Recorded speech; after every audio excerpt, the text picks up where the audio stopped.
Welcome to another episode of the speakEZ podcast, powered by HireEZ and the Recruiting Academy.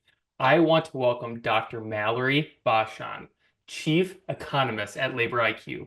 With a PhD in economics, Mallory is a leading expert in labor market trends and workforce solution analytics. She brings a ton of knowledge and insight, helping businesses navigate the complexities of today's job market. Through her experience, she offers data-driven strategies that empower companies to make informed decisions about hiring, compensation, and workforce planning. And I'm so excited to dive in deep into these specific topics and learning from the expert. So without further ado, Mallory, welcome to the podcast. Thank you very much. Happy to be here. Walk me through kind of what you're currently doing right now, what your role is, and kind of get the listeners up to speed quickly on what you do and what do you specialize in. Sounds great. So I work for, as you mentioned, LaborIQ. We are a compensation software platform. So I'm our chief economist, which basically means I think I could describe my job as it's a shorter list of what I don't do working for a startup right now. So obviously I, join podcasts. I talk a lot about what's going on in the labor market, really trying to provide HR, TA teams with insights that they can bring back, become thought leaders within their organizations, and really understand how the hiring landscape might change for their industry or location over the time, over the next year or so as they're trying to make those budget strategy decisions. I also am over our data team. So I lead the team that produces forecasts and insights into what's going on in the labor market, and then puts that our special sauce salary data into LaborIQ. And then I also am on our product team. So this is a little bit new for me as an economist, but I am able to strategize about what I'm hearing in the market, what the pain points that we're hearing from folks, whether it's pay bands or understanding how to set up a compensation strategy that will, improve their retention. Really hearing those and then translating that back to innovations for our clients. So let's talk about that. What are the biggest challenges, pain points that you're hearing in the industry currently right now, specifically in recruiting, HR, those type of roles? Yeah, so I would say a couple of years ago, no matter where I was, either talking with clients or speaking to organizations or just in industry events, meetups, that type of thing, the biggest pain point we heard was retention, especially among small businesses. Some government agencies, a lot of nonprofits were really struggling with retention. We had quits were near record high because everyone was trying to hire, and companies that had big budgets and big wallets could offer 10%, 20%, 50%, 100% higher salary and poach people away. We're starting to hear a little bit less, although retention still is a challenge. One of the biggest things that I've heard recently, we did a survey of LaborIQ clients, and one of the biggest pain points, especially for those working in small businesses or serving small businesses, has been around pay transparency, establishing comp structures, establishing pay bands for their organizations, right? About a third, I think, of the U.S. workforce lives in an area covered by pay transparency, but we've seen a big, push from, job seekers and employees to better understand, even in places where pay transparency is not the law. There's, people want to understand what the compensation is going to be for their role, and not waste time on either the applicant's part or even from the company's perspective, right? If you're not aligned on salary, that can often be really a big sticking point. How would somebody know based on the legal requirements? Is it based on state, based on country? For those that maybe don't understand or where to go, walk us through how somebody knows what that looks like. Yeah, so it has varied in the US. Most of the time it's been at the state level where there's been a push for transparency, and those laws can look different. There are different requirements from either, hey, you need to disclose if asked to either a candidate or job seeker. You need to disclose at any point. There are different requirements of when and how and to whom pay ranges for different positions and need to be disclosed. But typically involves sharing the pay range for either the job candidate or the internal employee. But there have also been some movement at local levels. I think New York has pay transparency, but the city itself, I believe, had a pay transparency regulation in place before the state did. There are some counties, I think in New Jersey, that have pay transparency requirements, and I believe in Ohio there are a couple of standalone cities that have requirements, and they can also vary based on employers over a certain size. All employers, what do you have employees in that location, or how many employees in that location are all different kind of variables that tend to impact who's required to comply with the regulations. Like you said, 1 in 3 US workers now live in areas where pay transparency is required. How do you see this as the trend affecting recruiting practices? And what do you think HR teams or recruiting teams can do to stay ahead of the changes? And do you see companies that maybe aren't required for the pay transparency adopting that model ahead of the curve, or waiting for them to be told they have to? We are seeing companies, kind of try to get ahead of the curve. It all depends on their internal pay philosophy, but there has been some research that job candidates are more likely to apply or click on a job posting that has a pay range posted in there. So at some point, it becomes a push, internally, because it's what is going to help you become the most effective and competitive hire in in the market. And like I said before, you don't want to waste your employees' times. HR teams have been underwater for quite some time. You don't want them wasting time with a candidate who is not going to be a fit, or you're not going to be able to align on compensation. Compensation has always been that taboo subject internally, externally, when you're working with teams. How was there a major point where that has switched, and are still people still being comfortable of bringing that up? And what are the best practices to actually talk about this kind of taboo topic? So I think we've seen in all sorts of ways a big generational shift right now in the labor market, where we have Gen Z and younger employees much more open about all different types of things, and a lot of it for the better, right? Being willing to talk about mental health, also talk about salaries, really coming to the workforce with a different kind of attitude and energy than we've seen from previous generations. Just different, right? But at the same time, businesses are needing to adapt to that, because these are the future leaders in the company, and really being able to have those conversations in a way that makes sense. I think when it comes to compensation, communication is going to be the biggest key. Being prepared to have those conversations, empowering your hiring managers and other managers to be able to have those conversations, that they feel comfortable about how the pay philosophy, that your compensation structures have been established, and what the criteria are, and how each role varies and what that progression looks like, can be really helpful, especially as we move toward a more transparent, just move toward more transparency. With that, on the flip side, that's sometimes a let's talk about the elephant in the room of the talent shortages within talent right now. And that kind of sometimes goes hand in hand. Maybe a company isn't able to pay, like you mentioned before, at bigger companies. And many HR departments are struggling with the significant talent shortages, especially within kind of recruiting or HR, and the difficulty of filling key roles. Yeah, it's What would you say about that? Yeah, that's been obviously we've heard that has been a really big challenge. I think the numbers sort of speak for themselves. Over the last 20 or so years, the US population has grown, and the 65 and older population has increased by like 21 million people, and the under 18 population has increased by less than a million.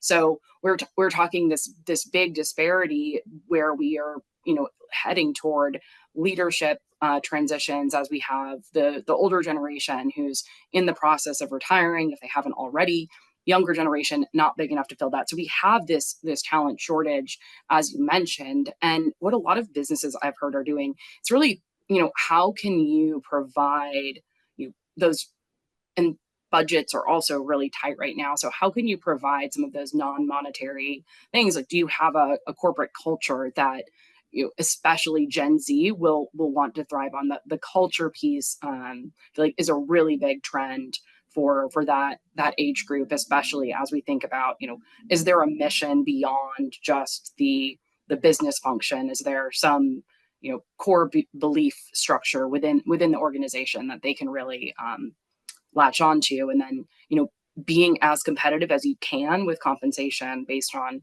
your industry, your location, providing some of that flexibility as well. We'll talk a little bit about work from home and hybrid work, but being able to be flexible, I think, is something that, um, you know, the younger generation especially is starting to really require in their work. I have a scenario. Do you think we'll ever get to a point where the job application is out there and one compensation is going to be for a full in at 5 days every single day you come into the office, and then the compensation, same role, is different for a hybrid role, and then another compensation is strictly different, same role, but it's going to be a remote employee? Do you think that companies are looking at that of saying same role, three different environments, three different pays? I have, I have not seen any data on that, but I would not be surprised, or maybe not in practice exactly as you've described. We even see this now. So when it comes to compensation like that, and we're already starting to see some of that where businesses might prefer the 3 or 5 day a week in office, but for certain roles there might be a flexibility that are highly specialized. I was presenting last week with someone who's the chief economist at his organization. I was presenting last week with someone who's the chief economist at his organization, and that type of role is really highly specialized. It's okay for that person to be remote, especially given that they're traveling a lot for their job.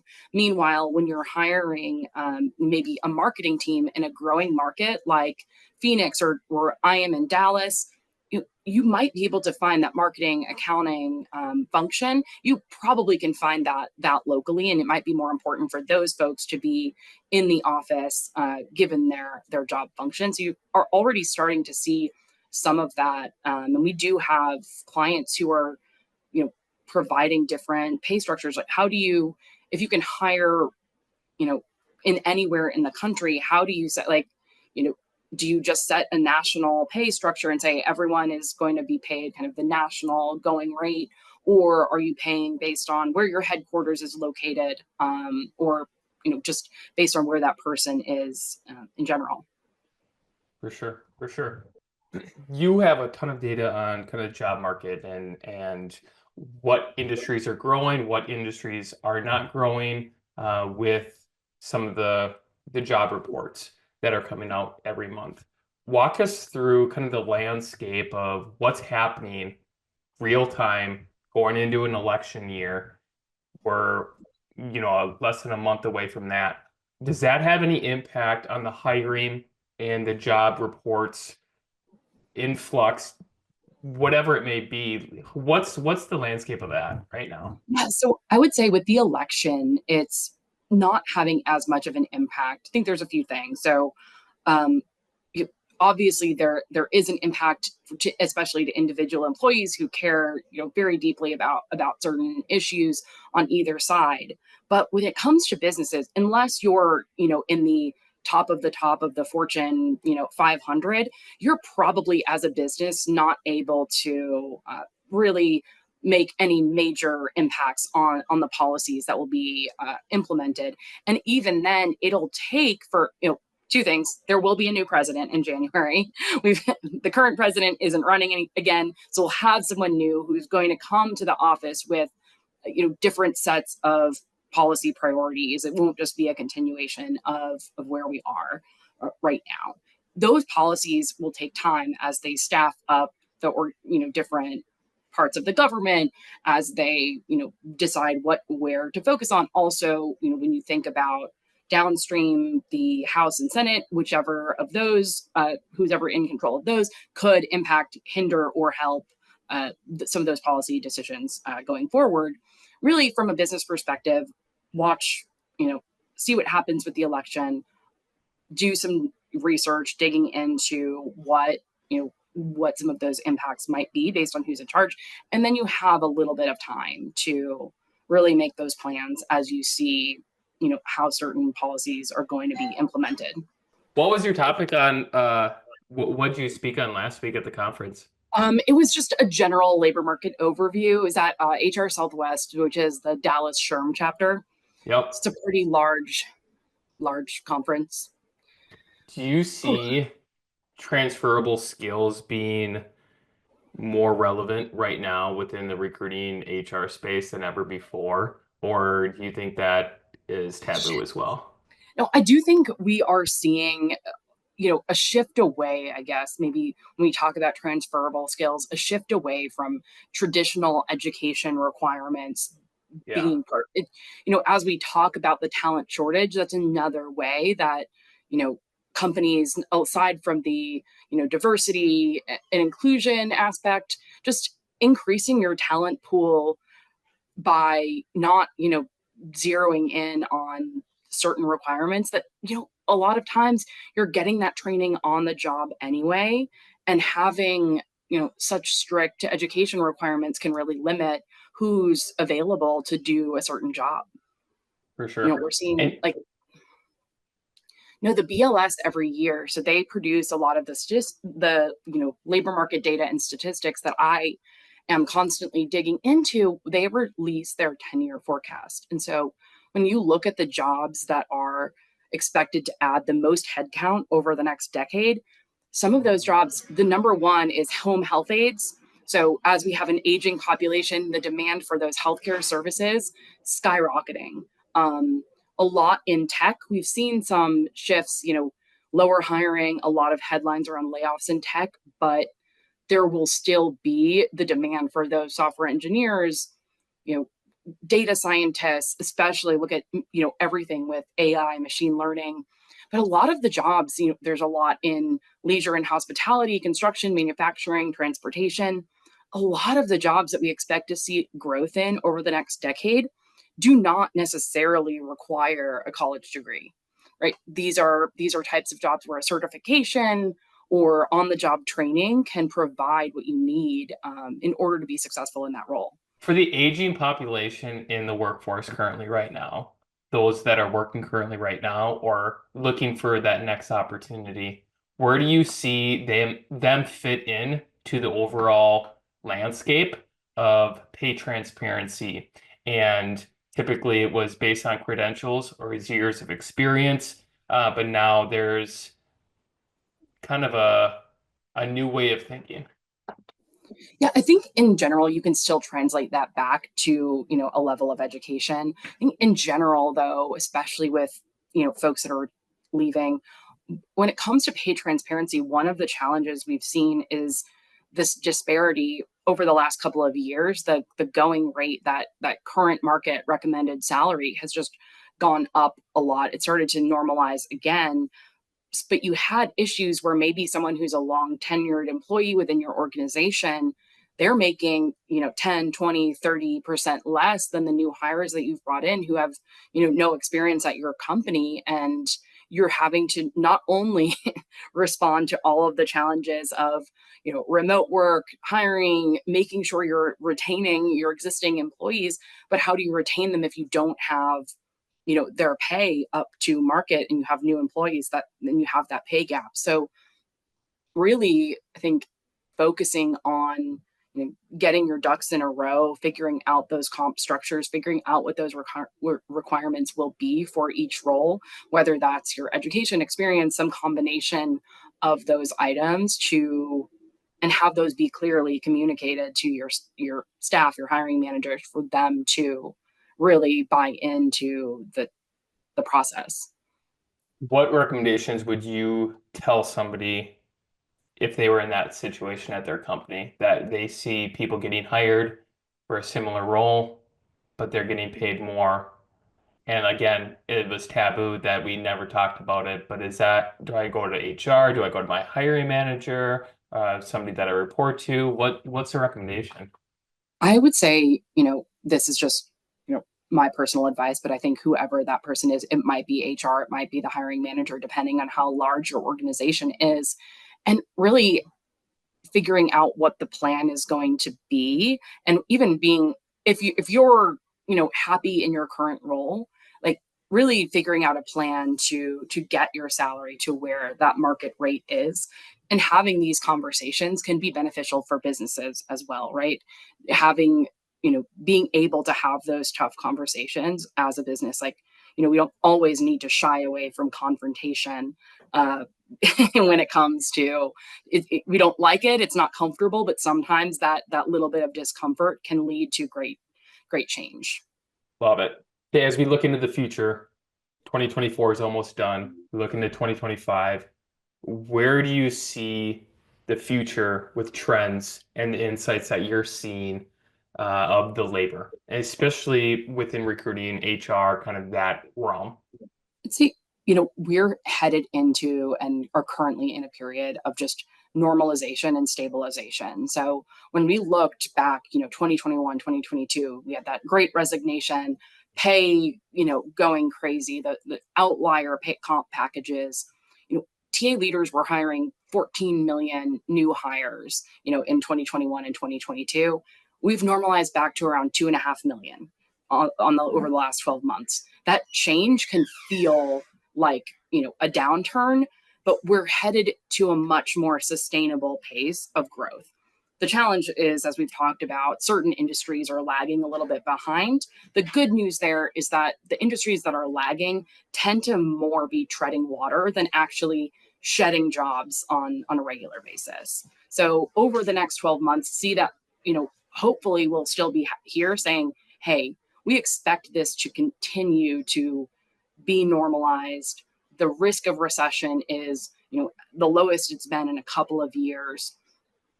It'll take a bit of transition for HR folks who have been under the gun for a couple of years now, but we should be in a period of normalcy that focus on setting up your comp structures, getting your hands around pay transparency, figuring out how to have those communications around compensation, getting ahead of the game instead of constantly being on the back foot. You guys are the leaders in the space.